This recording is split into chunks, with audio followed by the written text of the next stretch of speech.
How to learn a lot about Jesus without ever hearing a word he said. Welcome to another installment in the Over My Shoulder Bible Study series. I pray these brief video Bible studies are helpful. As we open what we know today as the New Testament, the latter fourth of our Bible, we're immediately met with the first four of the 27 books that compose it. Those first four, Matthew, Mark, Luke, and John, are known as Gospels. The word gospel simply means good news. And the biggest part of why it's good news, these writers would say, is because it's the announcement that comes through the one known as Jesus. His ways and his words are good. Well, as we open Matthew's Gospel, we're quickly struck with the note that the narrator seems intent on drawing attention to how people reacted to what Jesus said. Take, for example, here at the end of the first of 5 big blocks of speech by Jesus in Matthew's Gospel, this block known as the Sermon on the Mount. The narrator, Matthew, seems intent for us to focus on how those who heard this sermon responded to it. Matthew 7, verse 28. When Jesus had finished saying these things, the crowds were astounded at his teaching. Why is that? Because he taught as one who had authority. What's unique about that? Well, the fact that it's unique. It was different from the way all the others were. These 3 things stood out to the people who first heard Jesus. What he had to say was simply amazing. And a big part of what made it amazing is he not only knew what he was talking about and spoke as if he did, he was a good communicator, he assumed the power to be able to say things that no one else dared say. This is a theme that we find pervasive throughout all 4 Gospels, especially so in Matthew's Gospel. Let me give you one more example here. In Matthew chapter 22, there is a group of the Sadducees, a sect within the Jewish people, that have come to pose Jesus a question. Now, it's a mocking question. It's not sincere, and it involves resurrection from the dead. Listen to Jesus speak with authority, power, as if he knows what he's talking about, and expect others to accept it.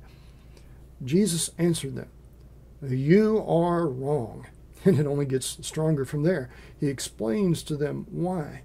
He speaks of God. Don't you know what the scriptures say? I am the God of Abraham, the God of Isaac, and the God of Jacob. He's not the God of the dead, but of the living.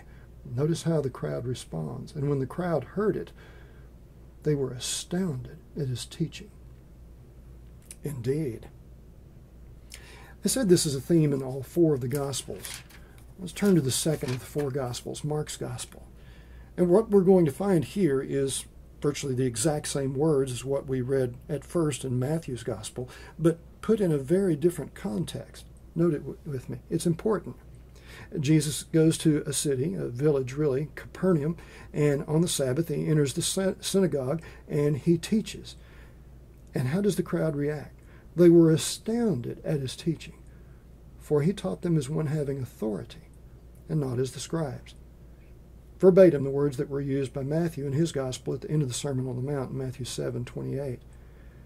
Now, you say, well, how is it different if it's the exact same words?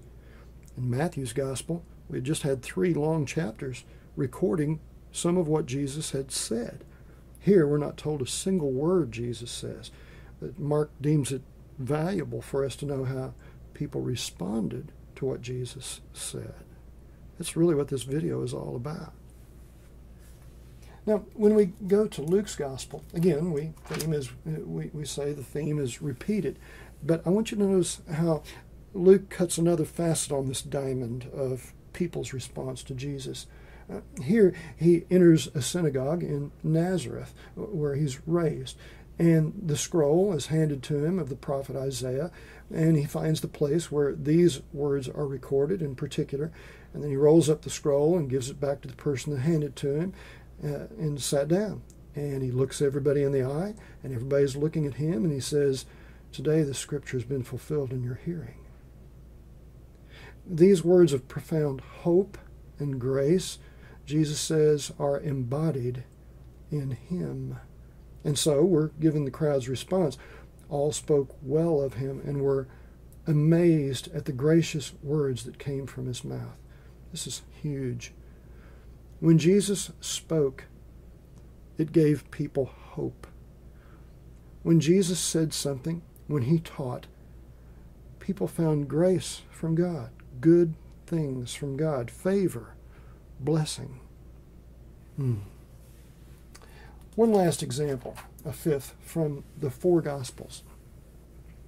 Again, the first three of the four Gospels have much in common, but this fourth Gospel, John's Gospel, is unique in its approach to its portrayal of Jesus, and it records a great deal of what Jesus had to say.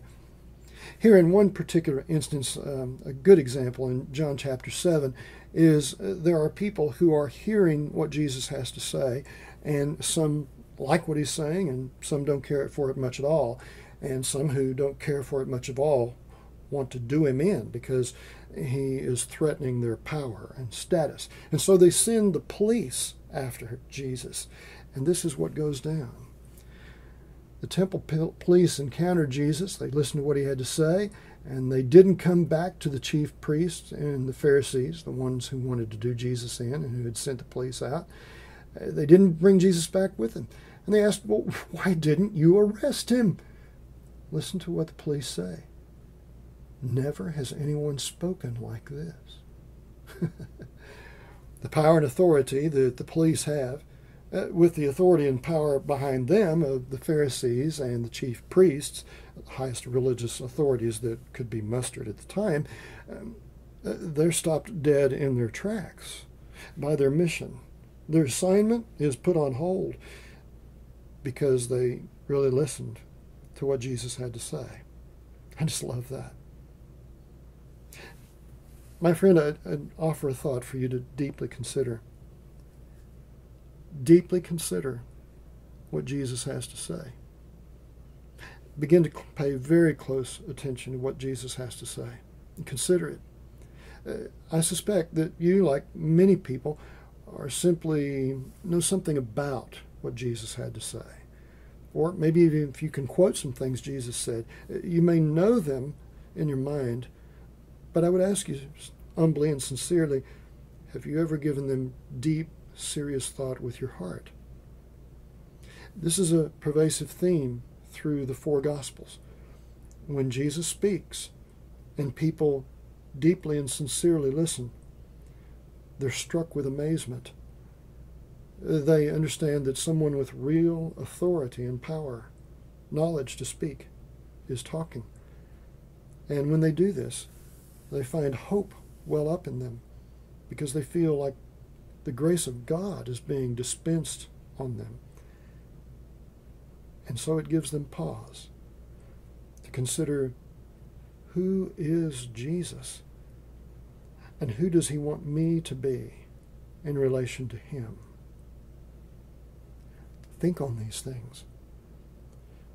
Grace and peace be with us all.